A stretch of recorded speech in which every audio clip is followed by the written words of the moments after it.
আরজিকর ঘটনার সুবিচার চাইতে বামেদের মিছিলে তৃণমূলের হামলার অভিযোগ।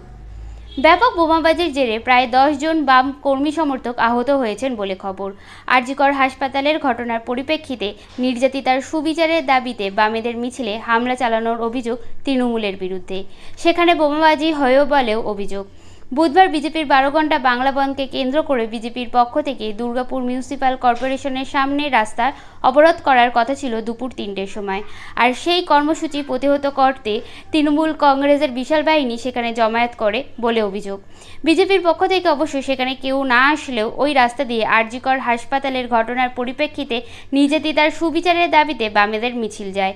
অভিযোগ, সেই মিছিলেই হামলা চালায় তৃণমূল বাহিনী।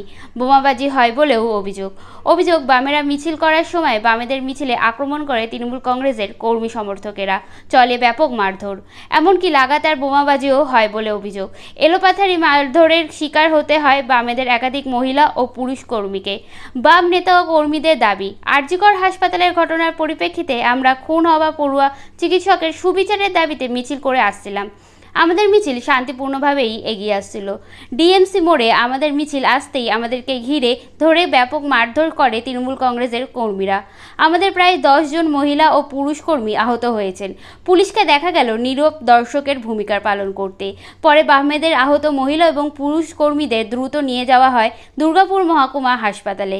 লাগাতার বোমাবাজির কারণে আতঙ্কিত হয়ে পড়েন বাম নেতা কর্মীরা। ঘটনাস্থলে অতিরিক্ত পুলিশ কমিশনার সুবীর রায়ের নেতৃত্বে বিশাল পুলিশ বাহিনী ও কমব্যাট ফোর্স পরিস্থিতির মোকাবিলা করতে এলে বাম মহিলা কর্মীদের বিক্ষোভের মুখে পড়ে পুলিশ। পরে অতিরিক্ত পুলিশ কমিশনার জানান, গোটা ঘটনার তদন্ত শুরু করেছে পুলিশ। কতজন আহত হয়েছেন সে বিষয়েও তদন্ত চলছে। শান্তিপূর্ণ মিছিল করতে যাচ্ছিলাম, একটা ডাক্তারের যেটা ধর্ষণ হচ্ছে তার জন্য হচ্ছে, আমরা বিচার চাওয়ার জন্য হচ্ছে আমাদের এই মিছিল। কারো কোনো ঝামেলা নেই, কোনো অশান্তি নেই, কিছু নেই। হঠাৎ করে তৃণমূলের কতগুলো গুন্ডা বাহিনী মুখ্যমন্ত্রীর হচ্ছে মানে বক্তৃতার জন্য তারা হচ্ছে এমন অত্যাচার করলো, 30-40 জন আমাদের মহিলা যেমন উন্ডেড হয়েছে, তেমনি হচ্ছে কতগুলো ছাত্র যুবক হয়েছে, এরকম উন্ডেড হয়েছে। তো আমি চাই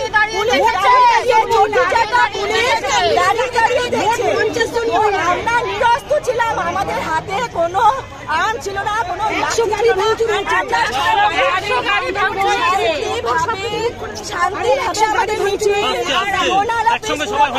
জোনাল অফিসের পুরো গাড়িগুলো ভেঙে চুরমার করে দিয়েছে। তো আমাদের শান্তিপূর্ণ একটা ডাক্তারের ধর্ষণ হয়েছে, তাই সে মারা গেছে, তার জন্য আমাদের বিচার, প্রকৃত দোষীদের আমাদের শাস্তি। আমি আপনাদের বলছি, যেখানে যেভাবে পারুন আপনারা ওদেরকে একটু সমঝে দিন এবং আপনারা কামড় না দিতে পারেন কিন্তু ফোর্স করুন। ফোর্সের নমুনা হচ্ছে বিমল দাশগুপ্ত ভবনের উপরে বোমবাজি। এই ফোর্সের নমুনা হচ্ছে 7 জন মহিলা হাসপাতালে আছে এবং সিরিয়াস ইনজিওর্ড আছে। আমরা জেলা শাসককে বলেছি, পুলিশের কমিশনারকে বলেছি, আমাদের উকিল ওখানে আজকে লিখিতভাবে দেবে এবং আমরা এটা বলেছি যে দোষীদের গ্রেপ্তার চাই। 1, 2 হচ্ছে আজকে সন্ধ্যেবেলায় এখানে মানুষের মধ্যে ধারণা এটা যে পরে আবার আক্রমণ হতে পারে। তা আমরা বলেছি তাহলে আমরা গোটা দুর্গাপুর জিটি রোড অচল করে দেব, কিন্তু এখনই আমরা ন্যাশনাল হাইওয়ে অবরোধ করবো না। কিন্তু যদি এরপরে সন্ধ্যের পরে কোথাও আক্রমণ হয় তাহলে আমরা নিজেরা উপস্থিত হবো এবং রাস্তা কালকে থেকে বলবো। পুলিশের কি ভূমিকা? ঠিক, পুলিশের ভূমিকা কিছু ছিল না। মুখ্যমন্ত্রীর ভূমিকা, যেখানে উনি মস্তানদের গুন্ডাদের উস্কে দিচ্ছেন, সেখানে একটা পুলিশের আইসির কোনো ক্ষমতা নেই। উনি ডিজিকে আইজিকে দিয়ে প্রেস কনফারেন্স করাচ্ছেন, নিজে সরে যাচ্ছেন, আর তারপরে উনি এগিয়ে দিচ্ছেন একজন দালালকে যে চোর নিজে। শান্তিপূর্ণ মিছিলে কুণাল ঘোষকে দিয়ে উনি গভর্নমেন্টের কথা বলাতে পারেন না। পুরো গভর্নমেন্ট আজকে উলঙ্গ হয়ে গেছে এবং স্বয়ং পুলিশ মন্ত্রী বলছেন উস্কানি দিচ্ছেন। একটা পুলিশের আইসি ওসির কিছু করার থাকে না, কিন্তু এখানে পুলিশ ওটা শোনার পরেই আর আগে থেকে ওরা নিষ্ক্রিয় হয়ে আছে। পুলিশ তো এটাই করে, সবসময় পিছনে পাহারা দেওয়ার নাম করে পুলিশ পিছনে চলে যায়।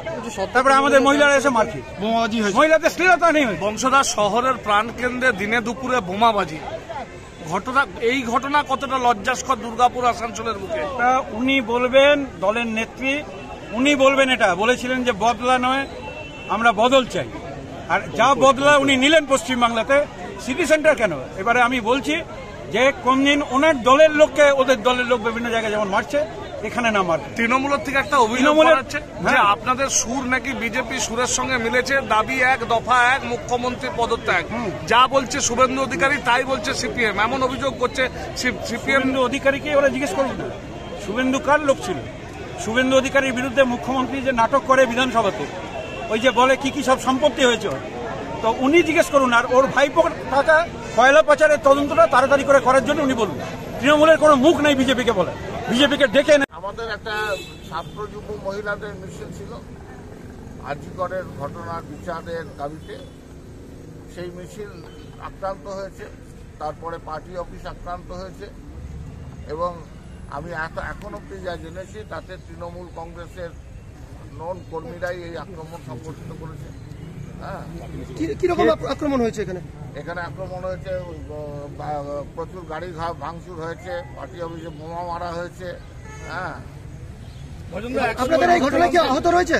আহত রয়েছে, আহত হয়েছে, অনেকে আহত হয়েছে। আমাদের মিছিলে যারা ছিল তারা আক্রান্ত হয়েছে, আহত হয়েছে, অনেকেই আহত। বোমাবাজি হয়েছে, এখনই সংখ্যাগুলো বলতে পারবো না এই মুহূর্তে দাঁড়িয়ে। পুলিশ এসেছে? এখনো যারা হচ্ছে যে ওই সিটি সেন্টার আইসিতে অভিযোগ করতে গেছে তারা এলে। যেটা বলছে যে মিছিল যেটা ছিল আপনাদের নাকি কোনো পারমিশন ছিল না, এরকম মিছিলের অনুমতি থাকা না থাকা সেটা দেখার দায়িত্ব ল এনফোর্সমেন্ট অথরিটি। আমাদের পুলিশ কি আপত্তি করেছিল মিছিল করতে পারবেন না আপনারা, আর পুলিশ হচ্ছে যে বাধা দিয়েছিল মিছিল করতে, তা করেন। আপনাদের সঙ্গে নাকি বিজেপির লোকেরাও ছিল, এরকম অভিযোগ তৃণমূল বলছে যে আপনাদের সাথে বিজেপির লোকেরা ছিল। অসম্ভব, অসম্ভব। পুলিশের ভূমিকা কিরকম দেখছেন? অসম্ভব। পুরো ঘটনায় পুলিশের ভূমিকা কিরকম? পুলিশের ভূমিকা যেমন থাকে পশ্চিমবাংলাতে, তার কোনো ব্যতিক্রম ভূমিকা পুলিশ এখানে পাবে। কতগুলো বোম ছোড়া হয়েছে? আপনারা কতগুলো বোম ছোড়া হয়েছে? হ্যাঁ, 3টে বোম ছুড়েছে। অভিযোগ করছে তৃণমূল হামলা চালিয়েছে তাদের উপর। চোখের সামনে তো, আপনাদের চোখের সামনে হয়েছে, চোখের সামনে ঘটনা ঘটেছে। আমরা তো মিছিল করে বেরিয়ে যাচ্ছিলাম, তারপরে যখন হচ্ছে আমাদের মিছিল থেকে হচ্ছে কয়েকজন যাচ্ছে, তাদের উপর হচ্ছে হামলা হয়েছে, তাদের উপর হামলা হয়েছে। 9 জন ইনডেড এখনো পর্যন্ত আমরা পেয়েছি। পুলিশের কয়েকজন আহত হয়েছে। তা একটা সংঘর্ষ হলে তো হবেই, কেন হচ্ছে মারতে গেল? আমাদের তো মিছিল করে আপনাদের সামনে দিয়ে অন্য রুট দিয়ে বেরিয়ে চলে গেলাম আমরা। তো কারা হামলা চালায়? ওই যে এখানে মিছিল চলেছে ডিআইএফআই সাথে বিজেপি যেহেতু প্রোগ্রামটা ক্যান্সেল করেছে, বিজেপি এবং ডিআইএফআই জয়েন্টলি মিছিল করেছে। জয়েন্টলি মিছিল করে আমাদের মিছিল করে বেরোনোর সময় আমাদের ছেলেদের মেরেছে। 9 জন এখনো পর্যন্ত উন্ডে হাসপাতালাইজ করা হচ্ছে, 9 জন করছি। আর তারপরে আমরা সব কিছু লিগাল অ্যাকশন নিয়ে নেব, যে পুলিশ অ্যাকশন আছে সেটা আমরা নিয়ে নেব। আইডেন্টিফাই হয়েছে কেউ? আমরা করছি, অলরেডি কাজ স্টার্ট হয়ে গেছে। সিসিটিভি ফুটেজ ওখানে অনেকটা আছে, সেটা আমরা অলরেডি স্টার্ট হয়ে গেছে ঘাটা, ওটা আমরা দেখে নিচ্ছি। সকালে বিজেপির মিছিল অ্যাটাক হলো, আবার বিকালে ডিআইএফআই মিছিল।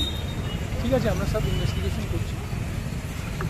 দুর্গাপুর থেকে শোভন রায়ের রিপোর্ট, রাষ্ট্রীয় 7 বাংলা।